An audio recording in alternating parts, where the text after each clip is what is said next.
Hello, and welcome to another episode of Essential English for Conversations.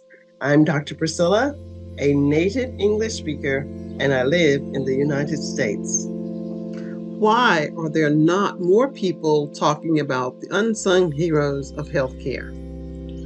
Exposing the role of medical scribes in our hospitals.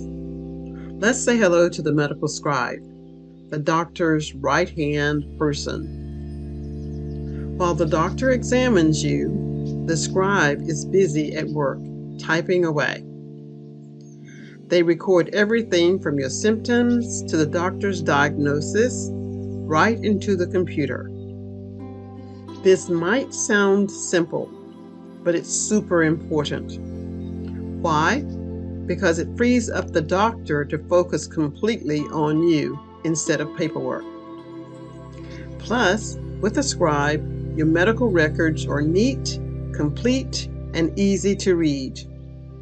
No more doctor's scribbles that no one can understand. Medical scribes are trained in medical terminology, so they know exactly what's going on.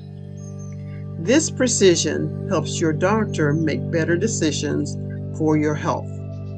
So, the next time you see a medical scribe, remember they are key players in your healthcare, top notch.